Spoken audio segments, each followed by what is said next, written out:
আমার মেয়ের বয়স এখন 8 মাস, আর আমি ওকে সারাদিন কী কী খাওয়াই সেগুলোই আজকে তোমাদের সঙ্গে শেয়ার করব।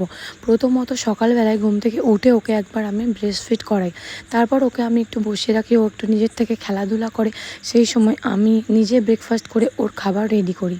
আজকে প্রথমেই সকালে ওকে আমি যে খাবারটা দিয়েছি সেটা হলো চিঁড়ে, আর চিঁড়ের সঙ্গে আমি ওকে একটা খেজুর দিয়েছি, যেটা কি না খেজুরটা ভালো করে টুকরো টুকরো করে আমি কেটে নিয়েছি। চিঁড়ে আর খেজুরটা বেশ ভালো করে ধুয়ে 5-10 মিনিটের মতো আমি এটাকে ভিজিয়ে রেখেছিলাম, যাতে এটা একটু নরম হয়ে যায়। তবে কোনো খাবারই আমি ওকে একদম ব্লেন্ড করে বা অনেক বেশি ম্যাশ করে খাওয়াই না, হাত দিয়ে যতটুকু করা যায় ততটুকুই করি, তার বেশি নয়। আর এই খাবারটা ও বেশ খেতে পছন্দ করে, প্রায় দিন আমি এটা ওকে দিই, কিন্তু তাই বলে এমন নয় যে প্রতিদিন সকালে এটা দিই। এখানে দেখো হাত দিয়ে আমি চিঁড়েটাকে আর খেজুরটাকে যেভাবে চটকে চটকে মেখে নিচ্ছি, ঠিক এইভাবেই আমি করি, এর থেকে বেশি ম্যাশ করি না, এতেই অনেক নরম হয়ে যায় চিঁড়েটা।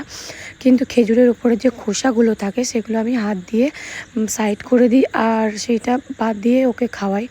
দেন তারপরে ওকে আমি খাইয়েছিলাম আজকে লিচু, যে কোনো সিজনাল ফ্রুট, লিচু হোক, আম হোক, এখন গরমের মধ্যে তো সবই ওকে আমি খাওয়াই, একমাত্র আঙুরটা কখনো খাওয়াইনি। তো ওকে মানে লিচুটা খাওয়ানোর আগে এখানে আমি ওর জন্য খিচুড়ি বানাতে বসিয়ে দিয়েছি। আলু, কুমড়ো, চাল আর ডাল, আর অন্য কোনো সবজি ছিল না আজকে বাড়িতে। তো খিচুড়িটা আমি বসিয়ে দিয়ে তারপর ওকে আমি লিচুটা খাইয়েছি। মোটামুটি তখন 11টা 11:30 এরম হয়তো বাজছিল, কারণ বাচ্চাদের খাওয়ার টাইম তো সব দিন একরকম হয় না, ওদের মুড অনুযায়ী তো খাওয়াতে হয়। দেন লিচুটা ও ভালো এনজয় করে খাচ্ছিল। তো লিচুটা খাওয়ানোর পর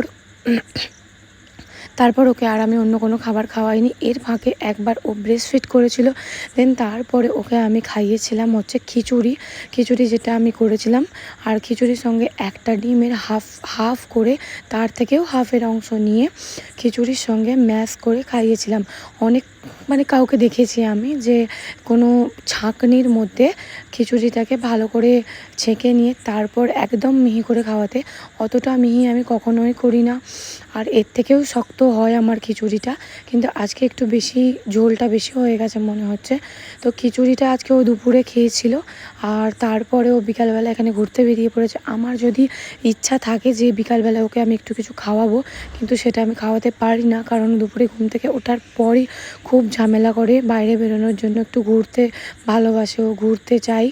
তো বাইরে একটু ঘুরে আসার পর ওর মুডটা যখন ফ্রেশ হয়ে গেছে, তখন আমি সন্ধ্যাবেলা ওর জন্য বানিয়েছিলাম ওটস, যে ফর্মুলা মিল্কটা ওকে আমি খাওয়াই। ও তো কোনো ফর্মুলা মিল্ক খায় না, ব্রেস্ট ফিড করে, কারণ প্রথম থেকেই যে ফর্মুলা মিল্কটা আমি কিনেছিলাম ওকে খাওয়ানোর জন্য সেটাও খায়নি, আমি অন্য কোনো খাবারের সঙ্গে অ্যাড করে করে ওকে খাইয়ে দিই। তো এখানেও আমি ফর্মুলা মিল্কটা দিয়ে ওটসটা বানিয়ে ওকে আমি সন্ধ্যাবেলা খাইয়ে দিয়েছি। মোটামুটি 7টা থেকে 7:30টার মধ্যে এটা ও খেয়ে নিয়েছে আজকে। অন্য দিন অন্য রকম দিই, এক একদিন স্যারেলাক্স দিই, এরকম খাই। তো আজকে এটার পর আর কিছু খায়নি। এটা খাওয়ার পর তার কিছুক্ষণ মানে ঘন্টাখানেক পর ও আবারও ব্রেস্ট ফিড করেছে, তারপর ও রাতে ঘুমিয়ে গেছে।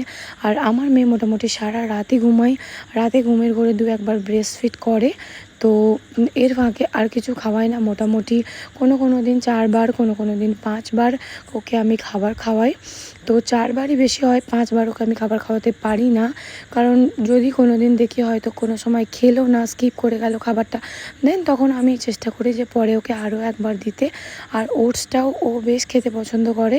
ওটসের সঙ্গে আমি এখানে একটা হাফ কলাও দিয়ে দিয়েছিলাম, আর কলাটাকেও আমি একেবারে ম্যাশ করিনি, হাত দিয়ে একটু একটু নিচ্ছিলাম, আর একটু একটু ওটস নিচ্ছিলাম, হাত দিয়ে যেটুকু ম্যাশ করা যায় সেইটুকু করেই দিচ্ছিলাম। প্রতিদিনই ও এরকমই